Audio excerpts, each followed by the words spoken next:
A paz do Senhor, meus irmãos, uma boa noite para todos nesta quarta-feira em que o Senhor fez, né? O dia que o Senhor fez, dia 24 de novembro de 2021, para nós uma satisfação muito grande podermos retornar aqui para a nossa aula de número 90, a aula de número 90 ainda sobre a temática de práticas eclesiásticas, usos e costumes, não é? Essa a temática que nós estamos trabalhando já por 4 ou 5 lives, não me recordo bem agora, mas essa temática que está em andamento.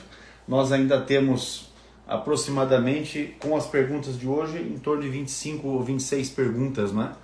Mas vamos desenvolvendo aqui essa temática a fim de dirimir as dúvidas que os irmãos têm, poder esclarecer, auxiliar, não é, de alguma forma. Sejam todos bem-vindos, eu já vos convido para uma leitura bíblica. Não é? Nós vamos ler aqui na primeira epístola de Paulo aos Coríntios, capítulo de número 10. Eu vou ler aqui a partir do versículo de número 31, não é? 1 Coríntios, capítulo 10 e o versículo de número 31 é o texto que nós vamos utilizar para o início desta nossa aula de hoje, a aula de número 90. Bora lá. Ajeita aí, meu pastor. Ajeita o negócio. A paz do Senhor, pastor Ciro. Tudo certinho, na bênção? Graças a Deus, tudo bem. Então tá jóia. Caminhando, né? É isso aí. Daqui nós vamos desse jeito. Sempre melhorando no Senhor. Nós estamos glorificando a Deus pelo que temos recebido do Senhor, né? Como eu tenho dito aí ultimamente, uma frase, a gente vai falando algumas coisas, acaba se tornando uma frase repetitiva, né? Uhum. Não sofra pelo que você não tem, alegre-se pelo que você já recebeu do Senhor. Porque às vezes a gente fica sofrendo, se eu tivesse aquilo e tal, mas eu não tenho. Não sofra pelo que você não tem, alegre-se pelo que você já tem. E nós temos o mais importante, né, que é a certeza da vida eterna, além de tudo, né? Com certeza. E por isso nós devemos nos alegrar.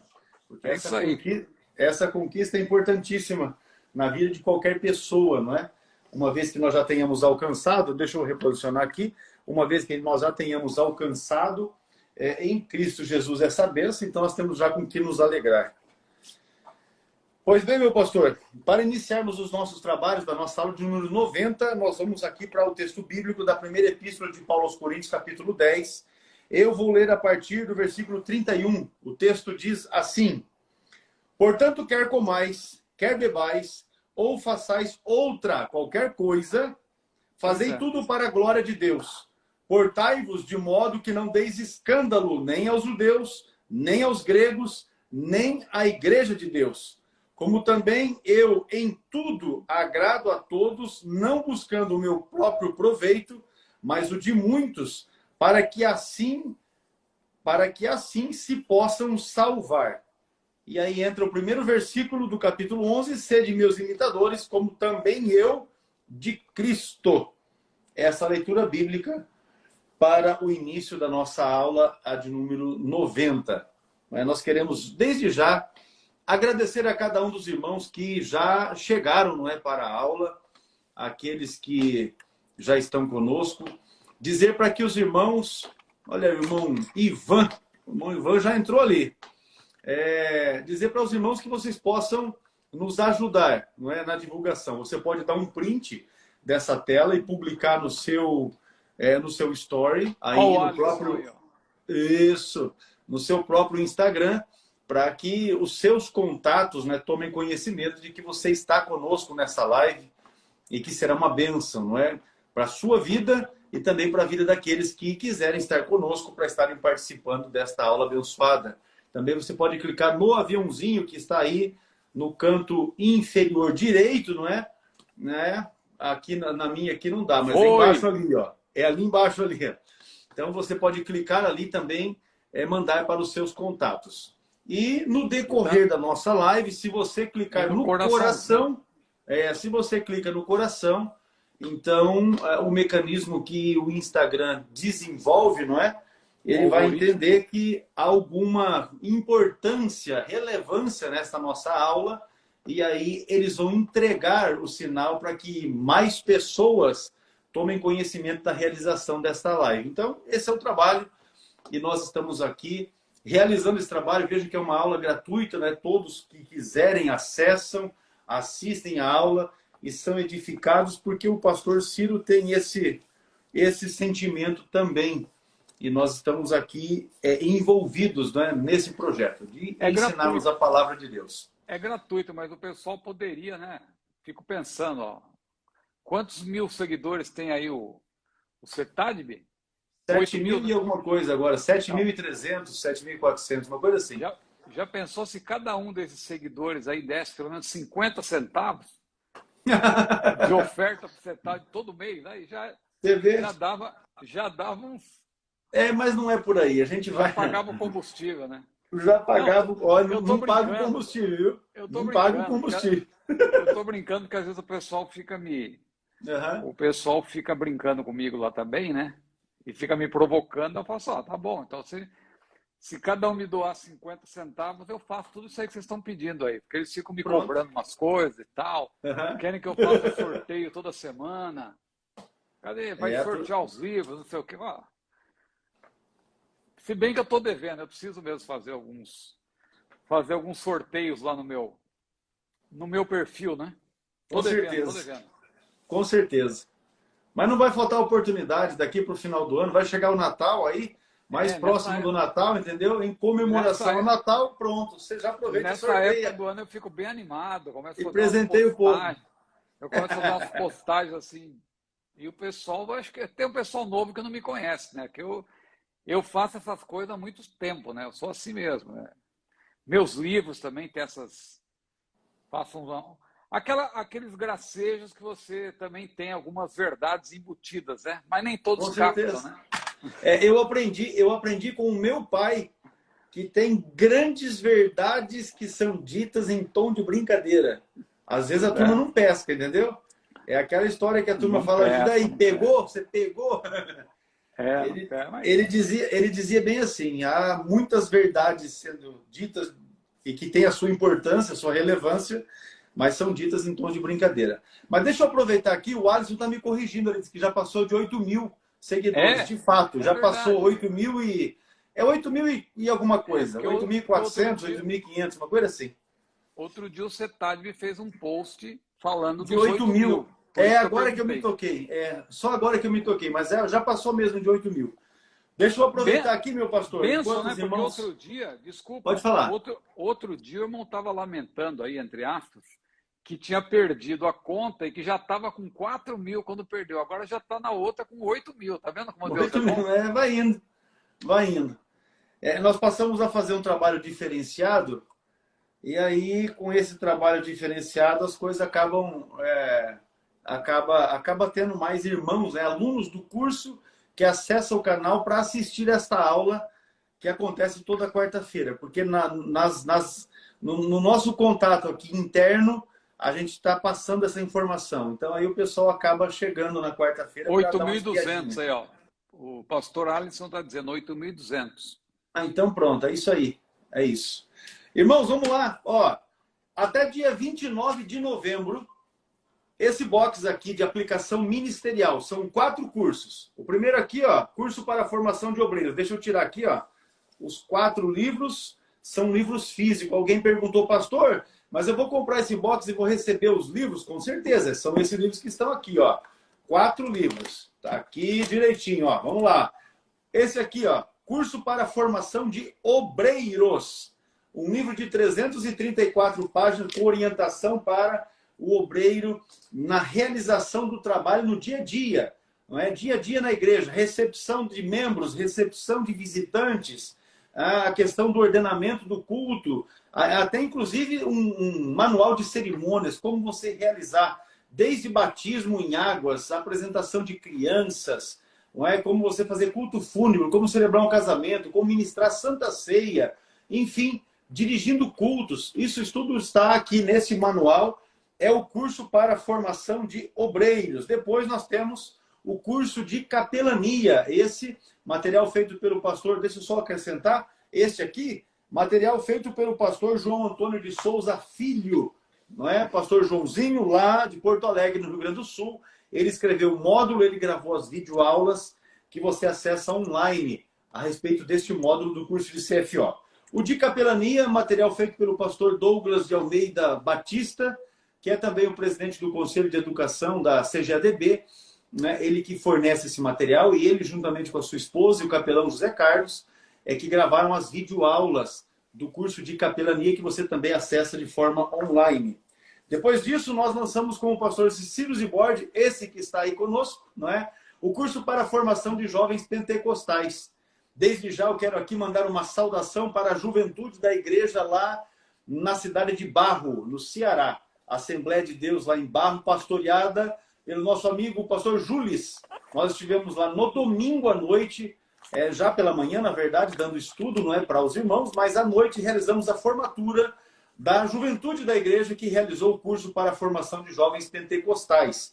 Esse aqui é o manual, 296 páginas desse livro, com orientação a respeito, na verdade, dirigida, né, direcionada para a nossa juventude, onde a nossa juventude tem aqui informações a respeito de relacionamentos interpessoais, relacionamentos familiares, não é? Também uma orientação muito aberta a respeito da necessidade de se estudar, de se formar, para ter uma profissão, uma questão também em relação a responder de forma positiva ao chamado do Senhor para as atividades da igreja, e ainda nós temos aqui também um capítulo, né, uma lição a respeito das principais doutrinas pentecostais. Então, é aqui uma orientação para a nossa juventude, que pode estar aprendendo. Esse aqui é também o pastor Cícero Zibordi, quem gravou as videoaulas desse curso, além de ter escrito este manual, 296 páginas. Por último,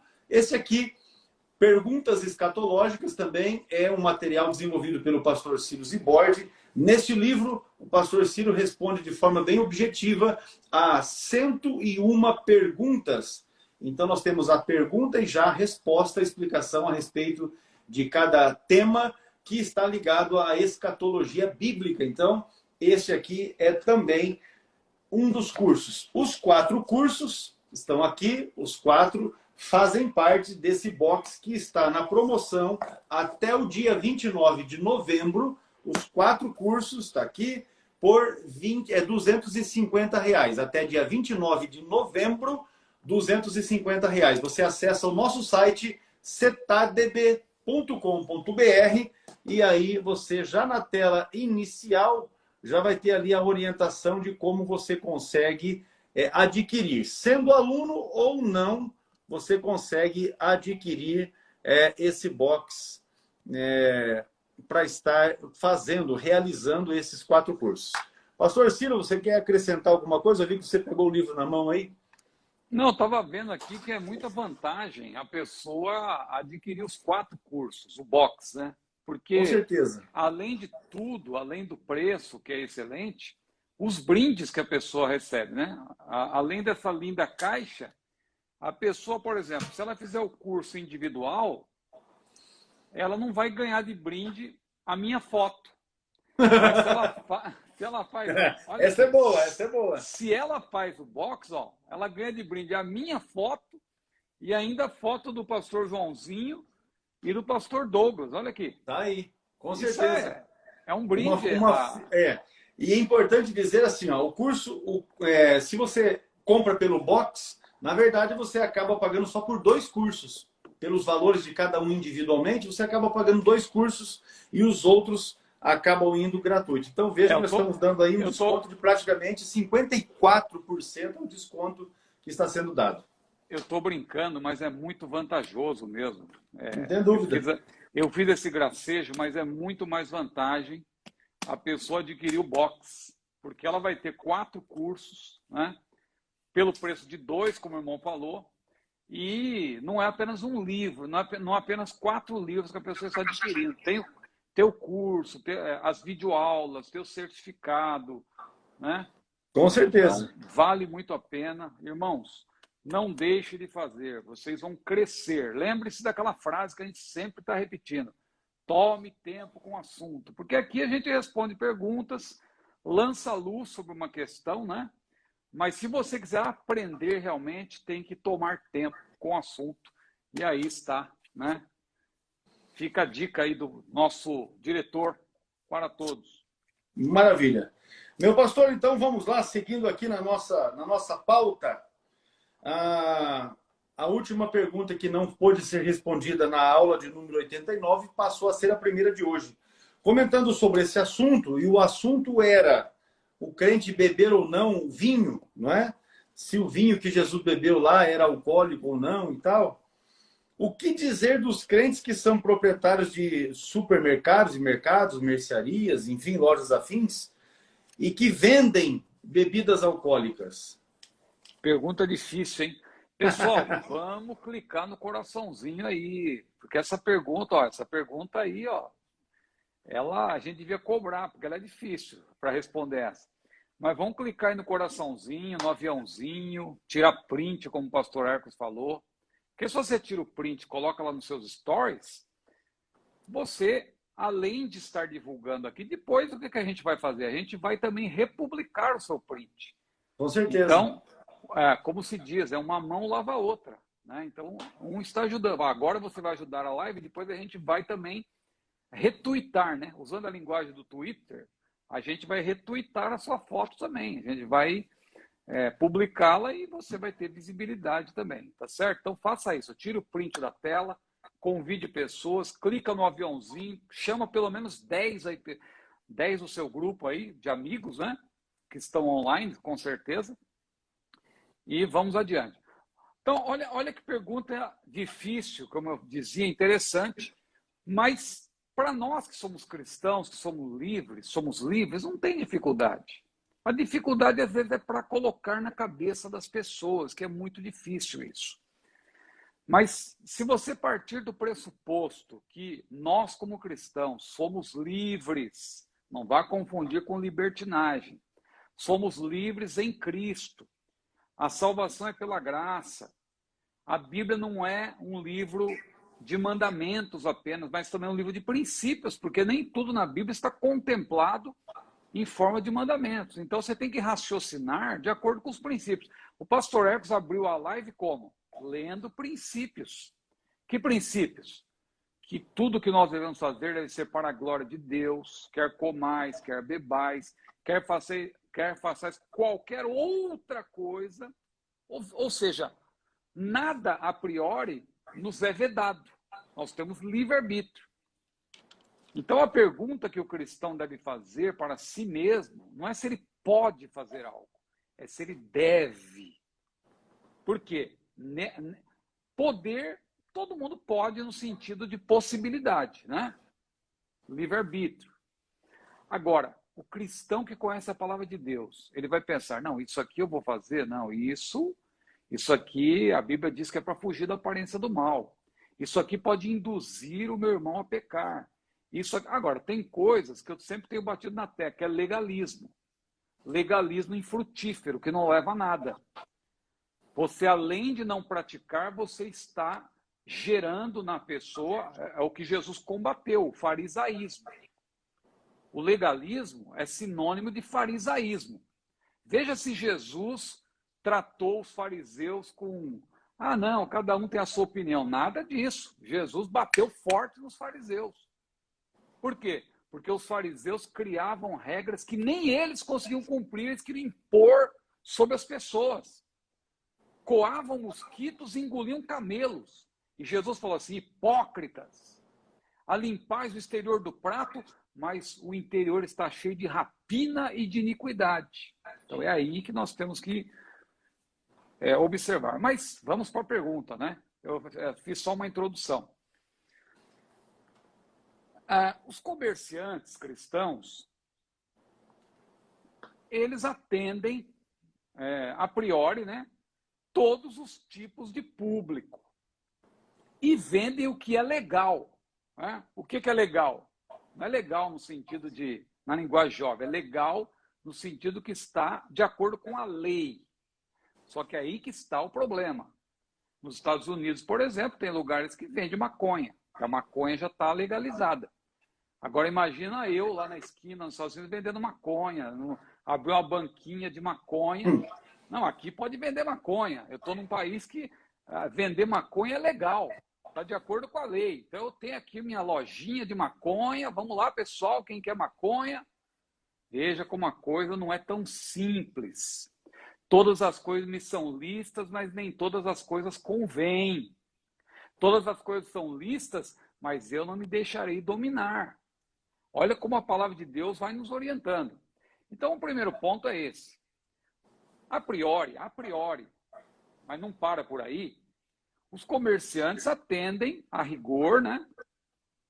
Aquelas pessoas, todos os tipos de clientes. Se ele tem, por exemplo, aqui, se menciona um supermercado. Um supermercado tem todo tipo de bebida, tem todo tipo de alimento. Supermercado geralmente tem cerveja, tem uísque, tem vinho. Ah, mas o cristão, ele é obrigado a ter isso no mercado? Não, não é obrigado. Eu estou dizendo que o supermercado geralmente tem. Agora, o cristão não é obrigado a vender. Eu dei o exemplo aqui, a gente pode citar um exemplo bíblico. Daniel foi para a Babilônia. Daniel estava servindo o rei de Babilônia e lá tinha comida que ele estava ali, né, não tinha condição de escolher, não. Ele era obrigado, ele tinha que comer aquilo lá. Mas ele era uma pessoa tão santa e justa diante de Deus que ele fez um propósito com Deus e conversou lá com o camarada superior dele e ele conseguiu ali não se alimentar dos manjares do rei. Ele teve a sua própria comida. Por quê? Porque ele falou, não, eu vou falar, porque eu não me sinto bem fazendo isso. Se a pessoa não se sente bem, é claro que ela não vai fazer. Porque você tem que pensar, você tem que refletir sobre isso, né? O crente não é obrigado a fazer nada. Então, se o crente tem um comércio, ele não é obrigado a vender tudo que está no mercado. Ah, mas aí ele vai perder porque o outro mercado concorrente tem. Não importa. Se é para você ser fiel a Deus, você pode lucrar menos, que Deus vai abençoar o que você está ganhando. Mesmo que seja pouco em relação ao outro, esse pouco com Deus vai ser muito, né? Até para usar um bordão aí. O pouco com Deus é muito. Com certeza. Não é um versículo bíblico, não, tá? É um bordão. Mas tem fundamento bíblico. Então, veja, outro dia eu fui a uma famosa bookstore aqui em Niterói. Eu queria encontrar o livro de uma autora conservadora, que é a Ana Campagnolo, lá de Santa Catarina, uma jovem aí que tem um grande talento. E eu fui procurar o livro dela, curiosamente não tinha, e ainda o vendedor olhou com uma cara assim para mim, como assim? Você acha que aqui vai ter o livro dessa pessoa? Eu achei um absurdo aquilo, mas veja, essa bookstore, ela acha que não é obrigada a vender livro de uma pessoa que é conservadora. Agora, por que o cristão é obrigado a vender determinado tipo de bebida, algo que, na verdade, não está de acordo com os seus princípios? Ele não é obrigado. Então, meus irmãos, em resumo, temos que encontrar um ponto de equilíbrio, porque aquilo que na Bíblia não é tratado por meio de mandamentos, a gente tem que se guiar pelos princípios e encontrar um ponto de equilíbrio. Por que eu estou falando ponto de equilíbrio? Porque a gente aqui está abrindo a questão. Por exemplo, vamos falar da CPAD, que é um exemplo da nossa casa aqui. A CPAD é a Casa Publicadora da Assembleia de Deus. Muita gente critica a CPAD, por quê? Porque a CPAD vende todo tipo de livro. Não somente livro de escritores assembleianos. Tem escritor batista, tem escritor que muita gente não gosta porque é ligado a um determinado movimento. De seita não, mas movimento evangélico que é diferente do movimento assembleiano. E alguém diz, não, a CPAD ela é confessional. A pessoa precisa entender melhor como funciona o mercado e entender quais são os ramos de atividade da CPAD. A CPAD não é só editora, a CPAD é editora, a CPAD também é gravadora musical, a CPAD também tem uma rede de lojas, e essa rede de lojas não atende somente o público assembleiano, atende a todos os evangélicos. E quem são os evangélicos brasileiros? Você tem presbiteriano, você tem batista, você tem a Assembleia de Deus, Deus é amor, amor de Deus. Veja, tem igrejas pentecostais, neopentecostais. Então, a CPAD, no que tange a loja, comércio, ela entende que tem que atender a todo o público, né? Mas tem gente que não, vamos sair cá, agora é caça às bruxas, vamos encontrar os livros que a CPAD está vendendo que não pode vender aqui. Então aí já é um outro extremo, né? Agora vamos trazendo para concluir, que eu estou aqui me alongando já, com toda sinceridade, eu creio que o pastor X vai arrematar, vai falar melhor do que eu até. Mas eu, se tivesse um mercadinho, um supermercado, eu não venderia determinados tipos de produto. Não me sentiria bem com a minha consciência. Por mais que eu não acredite que eu estaria induzindo a pessoa a pecar, porque a pessoa, na verdade, ela já está na vida de pecado, ela está no vício, né? E ela entraria ali para comprar um produto, primeiro, legalizado. Essa que é a questão. Se o produto está de acordo com a lei, é uma coisa. Só que aí também, o que eu quero dizer é que nem tudo que está de acordo com a lei, eu dei um exemplo lá da maconha nos Estados Unidos, porque nem tudo que está de acordo com a lei está de acordo com aquilo que a Bíblia estabelece, nos seus princípios. Então, o crente tem que pensar nesse sentido. Você não é obrigado a fazer nada, estou ampliando a questão, mas você não é obrigado a fazer nada que vá de encontro àquilo que está na palavra de Deus, aquilo que vai fazer com que você se sinta mal com a sua consciência. Então, eu, no meu caso, eu não venderia. Se eu tivesse um comércio, eu não ia vender bebida alcoólica, eu não venderia. Conheço irmãos que vendem, né?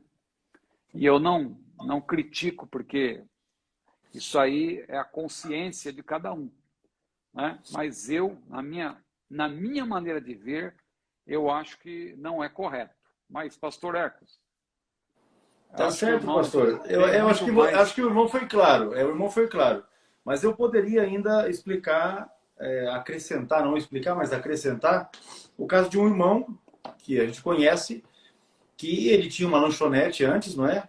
Era um point, e ele vendia cerveja, chopp, porções ali de alimentos e tal e tal. Uma vez que se converteu, chegou um ponto que ele até veio falar comigo, que incomodava ele essa situação. Então, o que ele decidiu fazer? Ele mudou de ramo.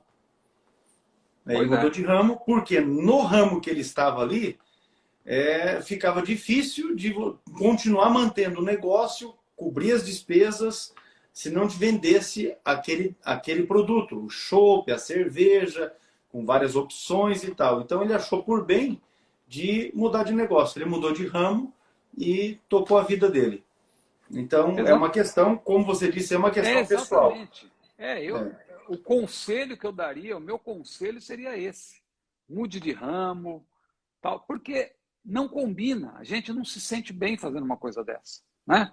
Você vai vender algo que você sabe que vai prejudicar a pessoa, vai prejudicar famílias e tal. Alguém dirá, não, mas eu não tenho culpa, o camarada já está nessa vida, eu sou apenas entendeu? Mas não importa, você, de certa maneira, ao vender, você está facilitando, né, para a pessoa se prejudicar mais ainda. Se perder nesse sentido. Então, eu não aconselho, né? Eu acho que eu falo assim, nesse tom, não aconselho, não estou sendo assim tão incisivo, porque é aquilo que nós falamos, né? A Bíblia é um livro de mandamentos, mas também é um livro de princípios. Aquilo que a gente não encontra suficiente base assim para afirmarmos categoricamente, faz isso, faça aquilo, a gente aconselha, tem o bom senso, tem o equilíbrio, né? Tem a ética cristã, tem tudo isso aí. Quando você lê o sermão de Jesus, lá em Mateus 5-7, o sermão do monte, você aprende muito a maneira com Jesus, como ele tratava das questões, como ele abordava, como ele propunha um cristianismo de fato equilibrado. O próprio Paulo, que tanta gente critica, Paulo era extremista, não, você vê Paulo com muito equilíbrio, aconselhando, abordando e tal, falando da liberdade cristã, falando daquilo que eu mencionei no início, do exagero, né? Porque muitos têm estabelecido normas aí de homens, não toques, não proves, não manuseies, como se o crente não pudesse fazer nada, né? Tem gente hoje em dia, o irmão falou do Natal agora há pouco, tem gente hoje em dia que acha que o crente não pode nem andar no shopping, porque lá no shopping tem árvore de Natal, tem não sei o quê, e calma, não, a árvore de Natal é coisa babilônica, e não sei o quê, e eu não posso nem passar perto, e se eu vir aqui o Papai Noel e tal, coitado da pessoa está lá trabalhando, tirando foto com as crianças, o camarada já personifica o ídolo naquela pessoa que está trabalhando ali no shopping, né, e tem ódio, entendeu? Então, veja isso aí que eu chamo de legalismo, né? Tá ótimo. Então vamos lá, abrindo o leque aqui agora para a questão política. Olha só como é que muda, rapaz. Como diria alguém, da água para o vinho. A questão agora aqui é política. Vamos lá. O ministro do Evangelho não pode ser um político para fazer a diferença? Pode ser considerado um chamado para isso? Primeiro eu quero ouvir você. Sangue de Jesus tem poder. Eu volto lá para o início, a gente falou daquele negócio de pode, mas a pergunta não é se pode, é se deve. Então, eu penso que o camarada que tem um chamado de Deus, um chamado realmente, pense, por exemplo, no apóstolo Paulo, Pedro, homens que tinham um chamado, Billy Graham, né? José Wellington Bezerra da Costa, nosso presidente, Cícero Canuto de Lima, Eurico Bergson, José Satírio, esses homens aí que a gente conhece, que a gente percebe uma chamada de Deus realmente, para citar nomes de algumas pessoas que são mais famosas, né, mais conhecidas. Então, veja, uma pessoa tem um chamado de Deus, ela pode, se ela quiser, ser um político. Mas eu acho que não deve. Eu penso que não deve. Por que não deve? Porque o seu chamado é muito maior, é muito mais importante. Então, eu não vejo com bons olhos o fato de alguém querer ser político e pastor ao mesmo tempo. Ainda que haja exceções. Eu não estou aqui jogando pedra em ninguém. Eu vejo uma certa incompatibilidade, claro, porque eu acho que se a pessoa tem um chamado de Deus, ela tem que se dedicar ao seu chamado. Porque se ela entra na vida pública para ser um político, ela vai ter que se dedicar a isso. Eu, por exemplo, vou falar de algo da minha vida. Eu era um profissional da área de TI, tecnologia da informação. E a área de TI é uma área muito promissora, muito mesmo. O pastor Eco já trabalhou nessa área. Com certeza. Então, muito promissora. O camarada que segue uma carreira e ele vai se aperfeiçoando, eu lembro que chegou um momento em que eu podia ter feito curso daquele software famoso, o SAP, né? Eu tive a oportunidade até de estudar fora, de estudar na Alemanha, na empresa que eu trabalhava, para me aperfeiçoar, para crescer. Só que eu sentia uma dificuldade por causa do meu chamado. E eu pensava, meu Deus, mas se eu me dedico nessa área, e a chamada que eu recebi do Senhor e tal. E depois eu vim trabalhar na CPAD, Deus me abriu a porta também para trabalhar nessa área, mas eu continuava dividido. Chegou um momento que eu comecei a perceber que não dava mais. Eu tinha que priorizar uma coisa ou outra. Não que eu tinha que largar o meu trabalho, é que esse tipo de trabalho, a área de TI, é uma área que envolve muita pesquisa, muita atualização. Dedicação muito grande. Para ela se manter nessa área, por exemplo, eu hoje não sei mais nada. Eu sou um Zé Ninguém em termos de TI. E eu já fui um camarada que, na época, eu lembro que eu entrei numa empresa que só eu conhecia um determinado software que tinha lá, e o pessoal até brincava, o Ciro é o rei do software tal, porque eu dava curso, porque só eu sabia aquele software. Hoje aquele software não é nada, porque já está desatualizado, né? Então, o que acontece? Se a pessoa quer se manter, ela Você programava em Basic, é? Você programava em Basic, COBOL? Foi no tempo do Access. Meu Deus do céu. Que surgiu antes do Visual. Quer dizer, surgiu junto com o Visual Basic, né? Só que o Access, por incrível que pareça, eu fui trabalhar na Siemens, aquela empresa alemã, ninguém conhecia, só eu. Pronto. Então, tinha vários programadores, vários analistas de sistemas, e eu que dava curso lá, o Ciro é o rei do Access, o rei do Access. O pessoal brincava, né? Então, quer dizer, era um diferencial. Segue. Né? Mas é difícil. Eu vejo pelo Gustavo, meu filho, né? O Gustavo trabalha nessa área e eu acompanho eu acompanho a necessidade maior hoje de atualização. Hoje, um indivíduo que fica Sim. sem se atualizar um ano e meio em relação à linguagem de programação, ele fica para trás. Você faz uma faculdade, tudo bem, maravilha, mas nessa área não tem jeito, é atualização constante. O tempo todo você tem que estar sabendo o que está acontecendo. Então eu percebi que eu não tinha como manter as duas coisas. Agora, trazendo para esse campo aqui agora, que a gente está falando da política, é a mesma coisa. O camarada, para ser um político, eu fico observando, porque eu gosto também dessa área, eu acompanho. Eu gosto de acompanhar o que está acontecendo. Eu vejo que a pessoa ela tem que se dedicar, ela tem que conhecer as matérias, os debates, os assuntos, para ela defender posição. E se ela quiser fazer as duas coisas ao mesmo tempo, ou ela vai fazer uma coisa muito bem e a outra de maneira ruim, ou vai fazer as duas coisas mais ou menos. Então, isso não é bom.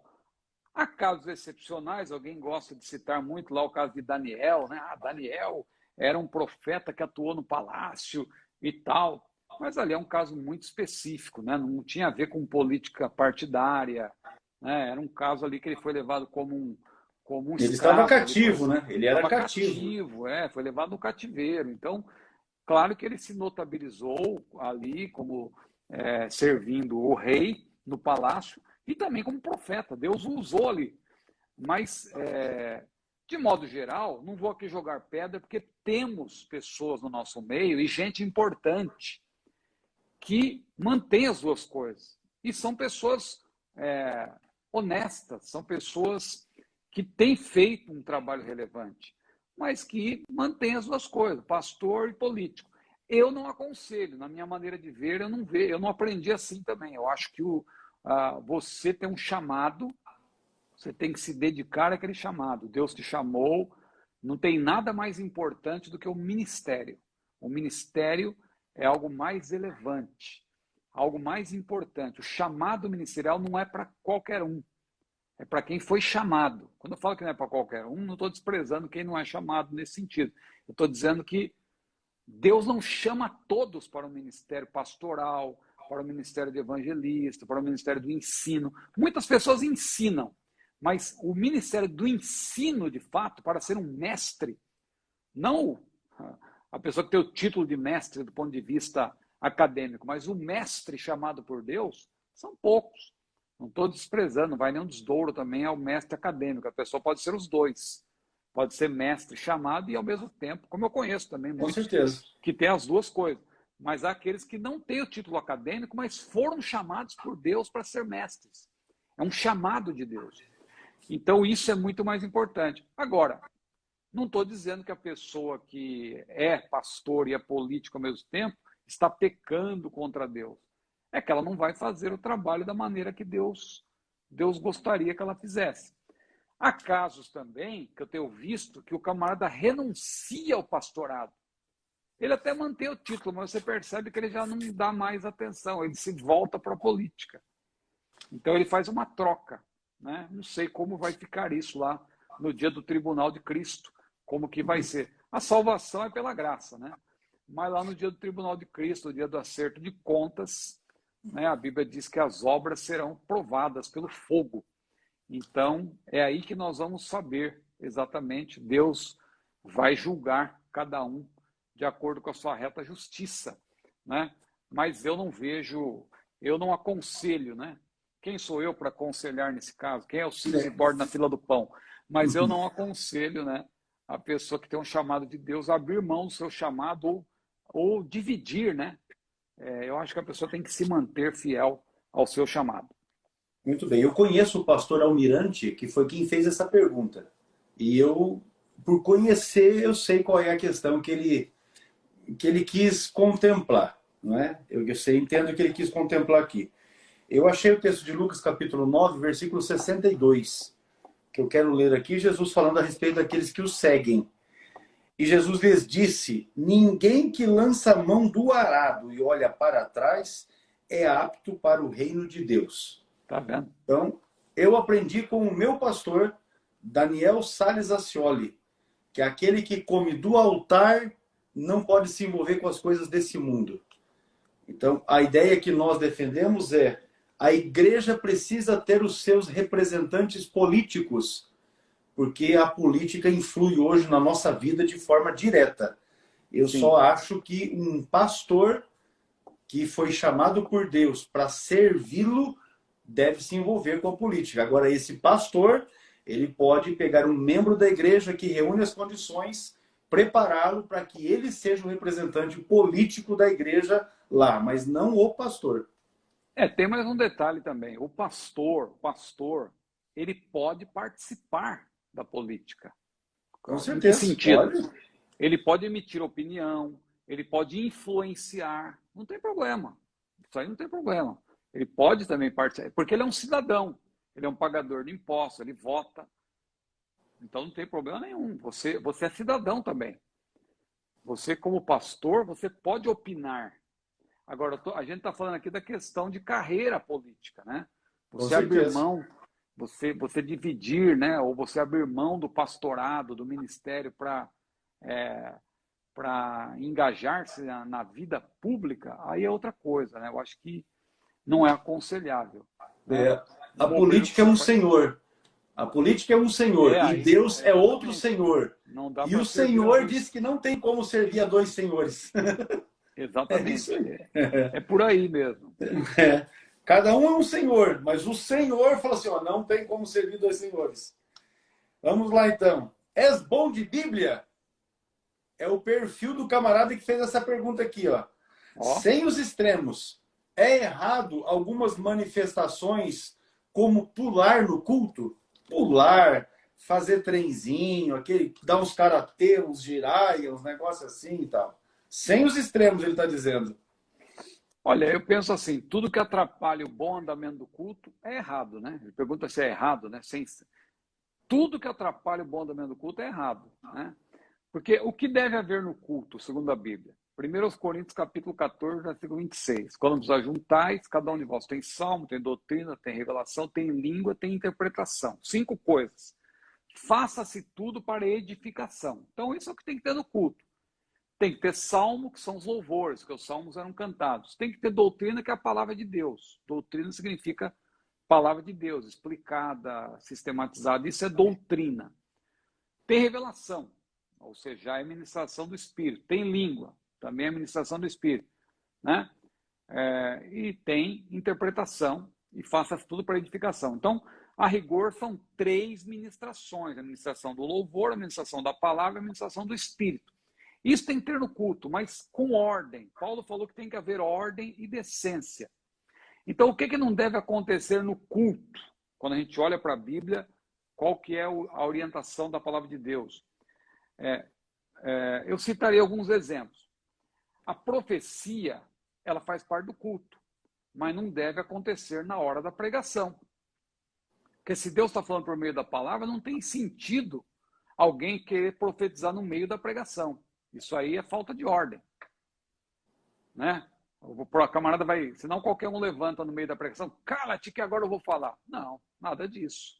Né? Ninguém pode... a gente tem visto por aí. Mas e se Deus quiser revelar o pecado do pregador, não sei o quê? Veja, isso aí são coisas que a pessoa pode até estar em pecado, mas não temos o direito de expor a ninguém. Deus não quer fazer isso também, no sentido de envergonhar. Deus pode revelar o que está oculto, mas não é missão de ninguém querer atrapalhar a pregação. Quando Deus está falando pela palavra, em regra geral, é o momento da palavra. Então, a profecia não é para a hora da pregação. Falar em línguas sem parar durante a pregação. Veja, falar em línguas também é lícito, mas você vai ficar falando em línguas na hora da pregação? Eu me lembro de uma igreja que eu me congregava, não me pergunte onde, que qualquer pregador estava pregando e o camarada ficava ministério, adultério no ministério. Ele ficava repetindo isso. Não prestava atenção na pregação, ficava falando isso.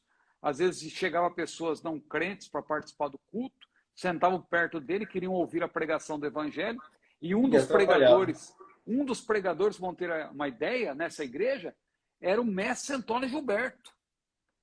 E o mestre Antônio Gilberto pregando, explicando, e o camarada, adultério, mistério, mistério, adultério no ministério. O pastor Antônio Gilberto várias vezes disse, meu irmão, fique em silêncio, eu estou falando, alguém, por gentileza, avise para esse irmão. E ele insistia.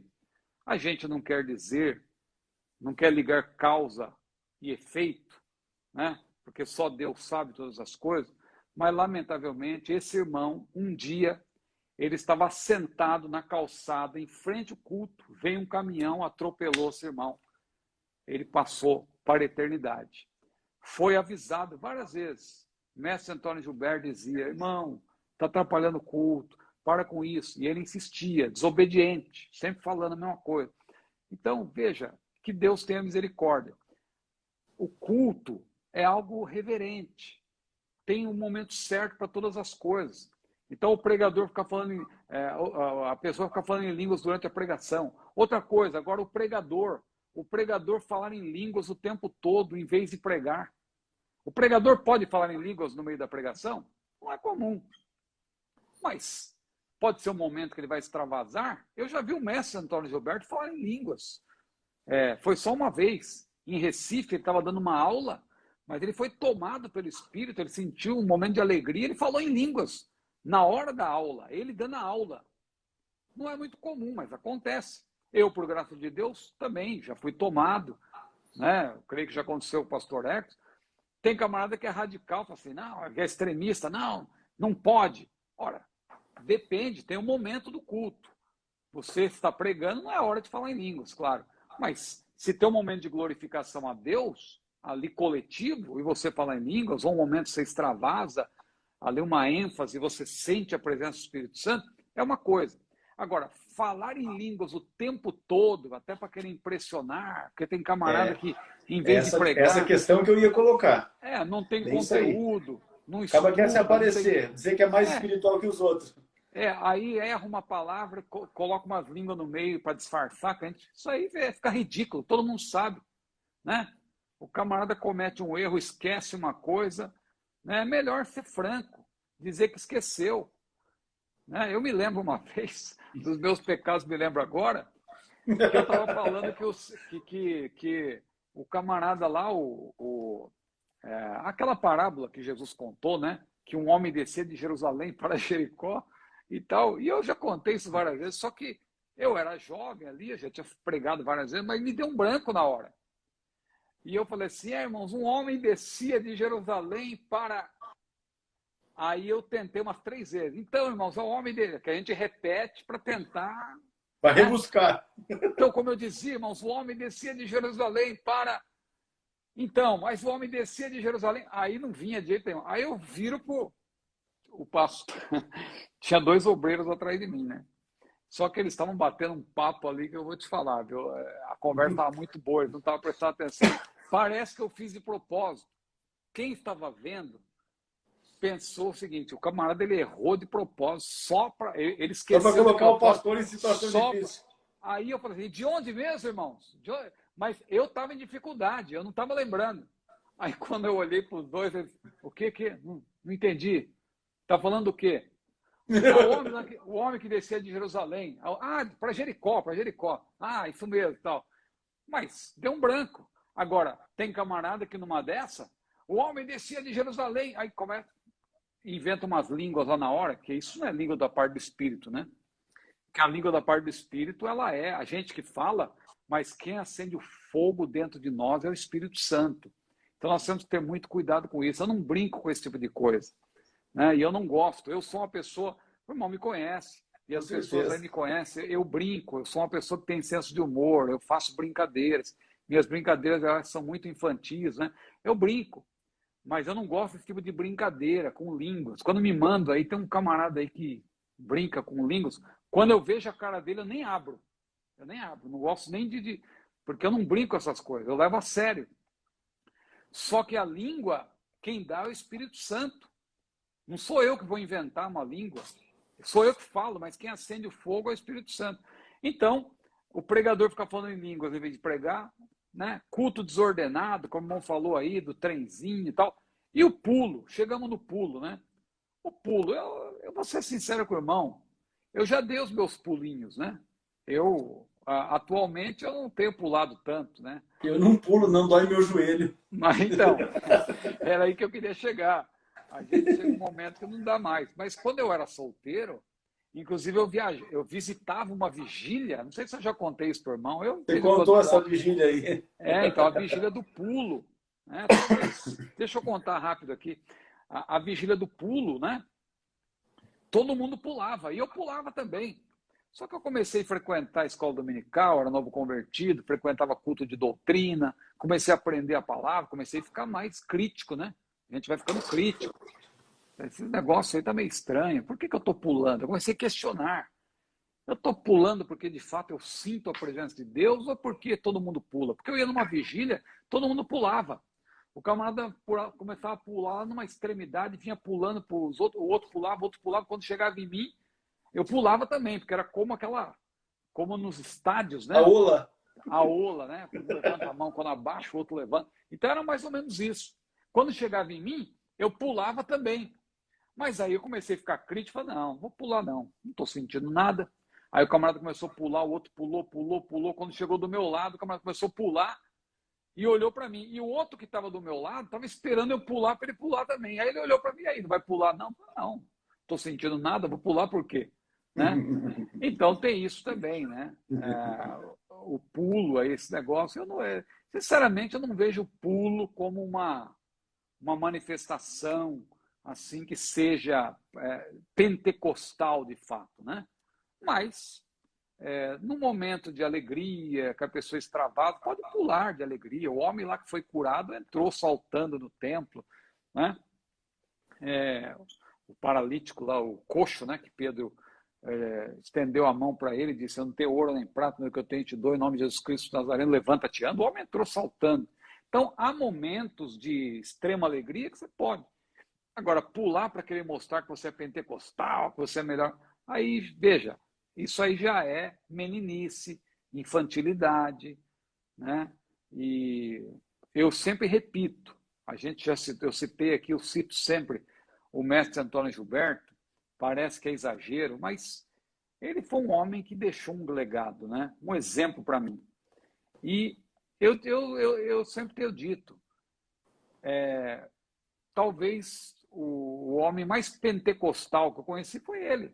E eu não vi o pastor Antônio Gilberto pulando, correndo, mas era um homem fervoroso de espírito, um homem usado por Deus, um homem que alguém pensava que ele era apenas um ensinador, assim, que não tinha vida íntima com Deus, mas um homem que já me entregou profecia, conversando comigo ao telefone e tudo, e Deus revelou coisas para ele da minha vida íntima, que só eu e Deus sabíamos, e Deus revelou para o mestre Antônio Gilberto. Então, era um homem. Isso é ser pentecostal, é ter vida íntima com Deus e dar lugar para o Espírito, né? Não precisa.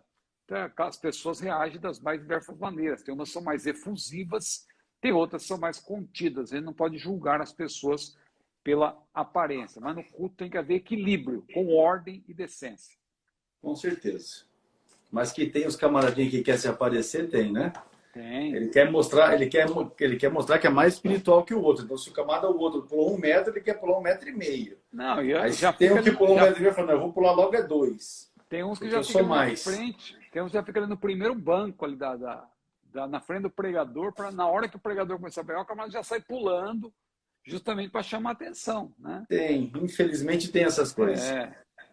Pois é. Tem isso aí, infelizmente. Vamos lá. O que dizer dos irmãos que, quando são usados, colocam a mão na cabeça de quem vai receber a mensagem e apertam e passam a mão de um lado para o outro? Veja, a imposição de mãos, orar, pondo mão, ou estendendo a mão, ou até encostando levemente a mão na cabeça de alguém, não vejo problema. É até bíblico. Jesus falou, né? Ide por todo mundo, pregar o evangelho a toda criatura. Quem crer e for batizado será salvo, quem não crer será condenado. E esses sinais seguirão os que crerem. Em meu nome expulsarão os demônios, falarão novas línguas, né? E porão as mãos sobre os enfermos, os curarão. Veja, porão as mãos sobre os enfermos. Então, você pôr a mão sobre a pessoa, na cabeça, com respeito ali e tal, mas você impor a mão para a pessoa sentir aquele ponto de contato, é algo que faz a diferença no momento para a pessoa exercer a sua fé. Assim como a unção também acaba sendo um ponto de contato importante. Tem pessoa que é curada sem unção, a pessoa crê, mas tem aquelas pessoas que querem a unção, porque elas, na hora da unção, não é que na unção tem algo sobrenatural, na unção propriamente dita.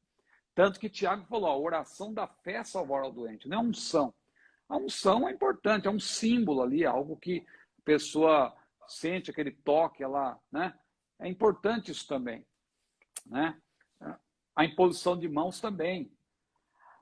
Então, eu não vejo problema nisso, quando a prática é equilibrada. Agora, esse negócio que o irmão descreveu aí, de passar a mão de um lado para o outro, de apertar, né? Isso é complicado. Eu vi, inclusive, uma vez, eu posso aqui contar, porque ele também conta, é público, né? Mas o Josh McDowell, aquele famoso apologista americano, já veio para o Brasil, pregou algumas vezes, e eu me lembro que o irmão sabe que, por graça de Deus, eu participei algumas vezes ali daquela conferência que acontece em Campina Grande.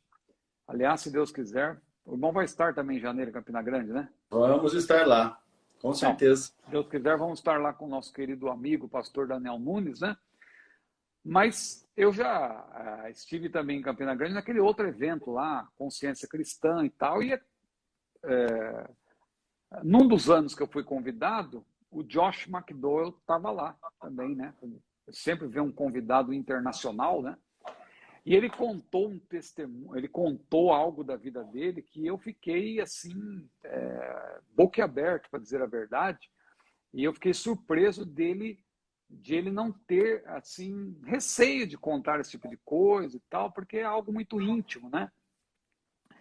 E ele contou que ele, quando era criança, ele foi abusado, ele foi abusado sexualmente, sofreu constantes abusos, e aquilo gerou nele um trauma terrível. Ele foi chamado por Deus para ser pastor, tudo, um grande escritor, tem vários livros, um grande apologista, mas ele diz que até hoje, Jesus o libertou, ele é uma pessoa que tem uma família e é uma pessoa muito usada por Deus, mas até hoje ele tem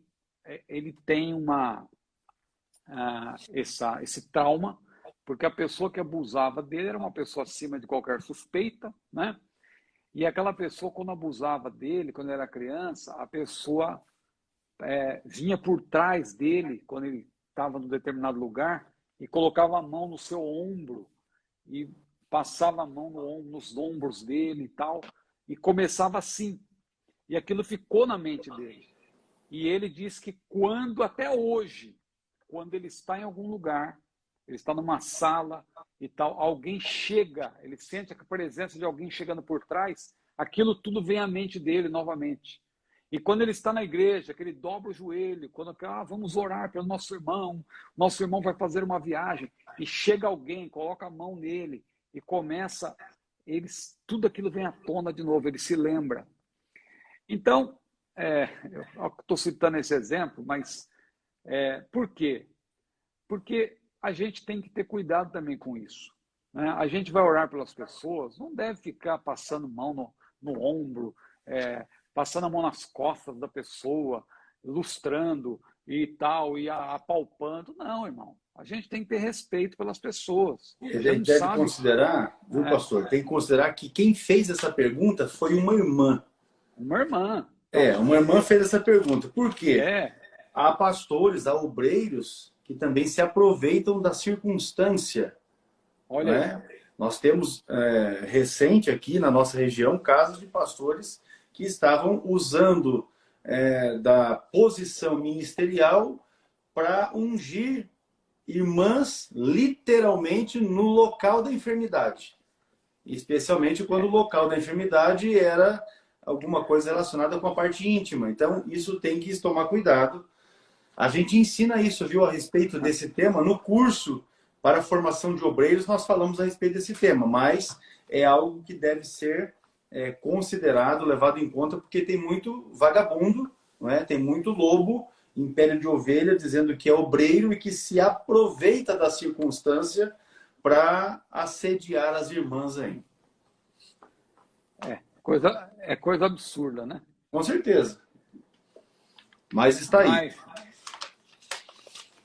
Mas vamos adiante, né? Vamos seguir. A pergunta do Valderlando: a prática da capoeira é certo? Só pergunta. Hoje tem umas perguntas complicadas. Rapaz, juntou tudo. E as que vêm aqui pela frente também não vai fugir muito dessas, não. Assim, nós não devemos confundir a capoeira com o candomblé, como eu vejo alguém confundindo, tomando uma coisa pela outra. Não é a mesma coisa, só que tem uma ligação, né?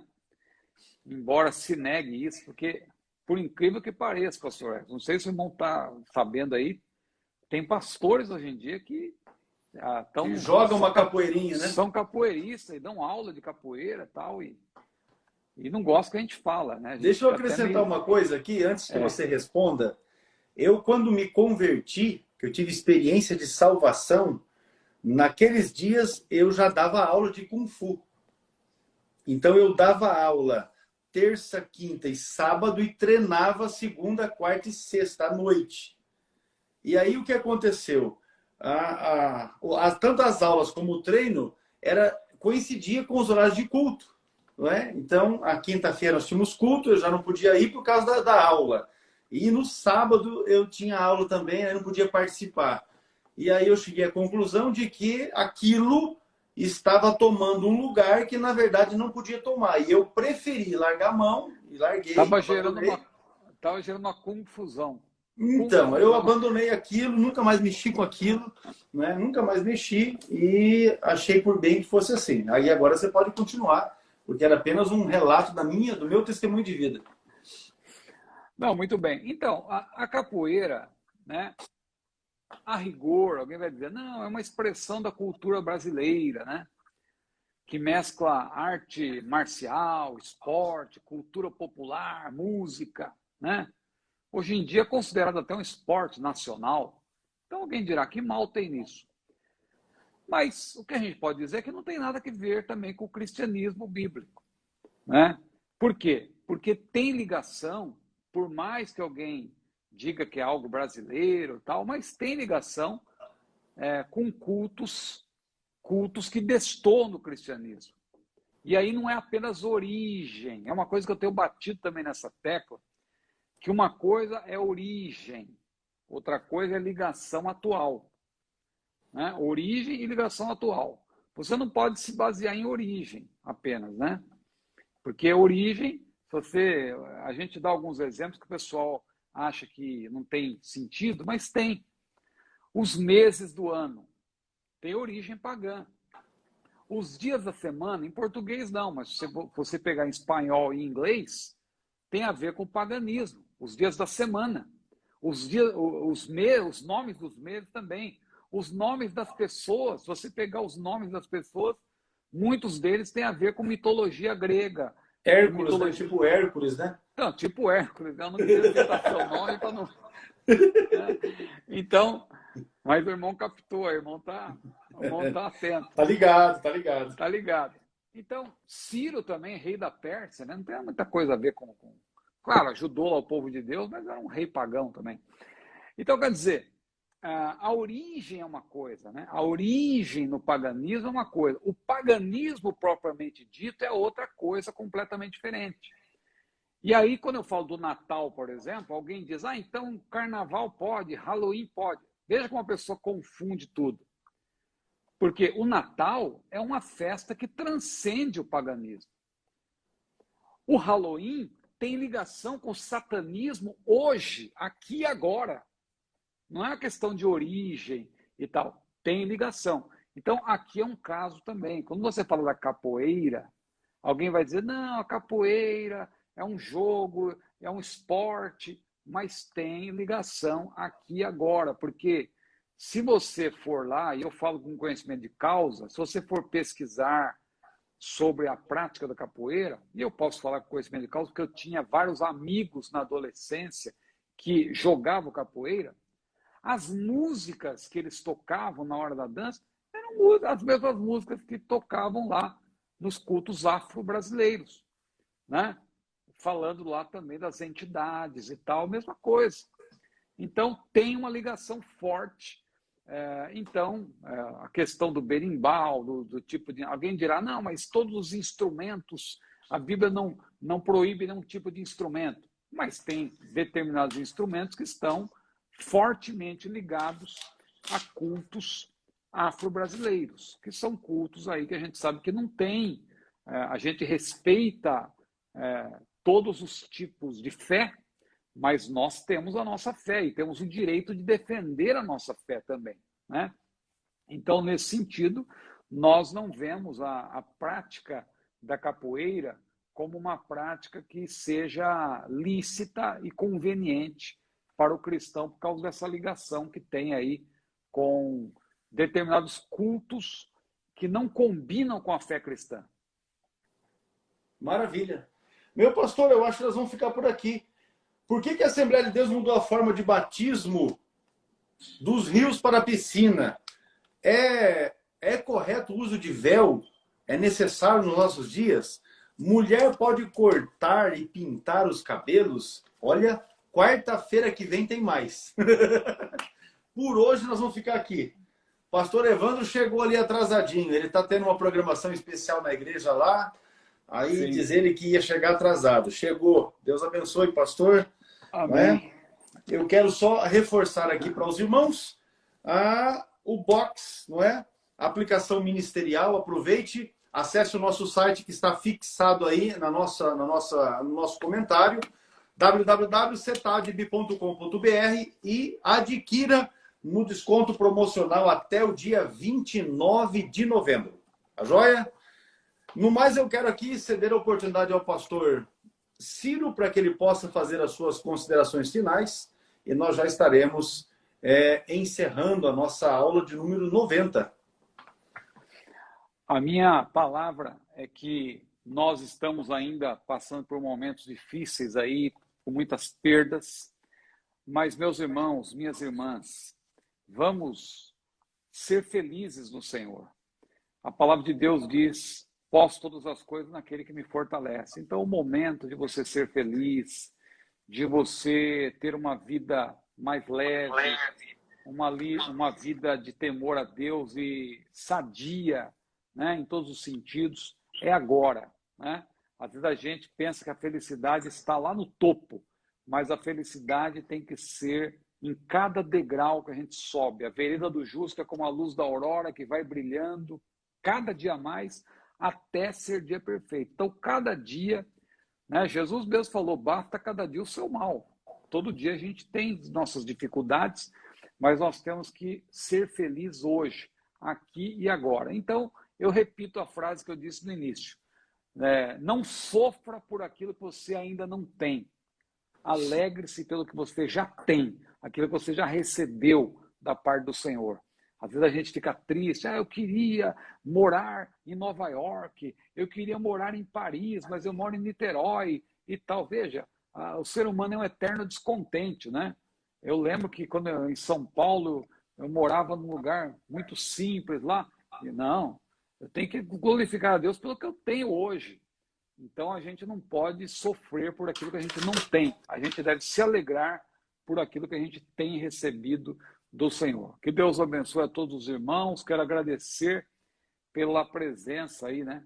Ainda que virtual, de todos. E de minha parte, sempre um prazer, sempre um privilégio participar dessa live. Deus abençoe o pastor Ex, irmã Eliane e toda a nossa família Cetadb, em Apucarana e em todo o Brasil e no exterior também. Com certeza. Eu quero só passar aqui uma informação para os irmãos. Assim, as perguntas, quando os irmãos têm, é só colocar aqui no comentário que nós temos o Bruno, que é meu genro, ele está na live, ele anota, ele registra as perguntas para que sejam respondidas. Isso, o Bruno está aí e tá tomando nota. Uma outra questão Bruno, que eu quero... não se esqueça daquele versículo, eis que estou convosco todos os dias. Até a consumação dos séculos. Convosco, né? Convosco. Entendi. Eu entendi e ele também, com certeza.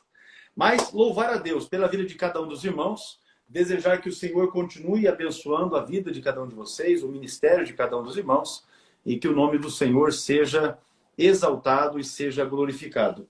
Eu vi que o irmão Adilson fez a pergunta ali se cristão pode jogar bola, não é? As nossas lives elas ficam gravadas no Instagram e elas também ficam no YouTube. Esta é a nossa aula de número 90.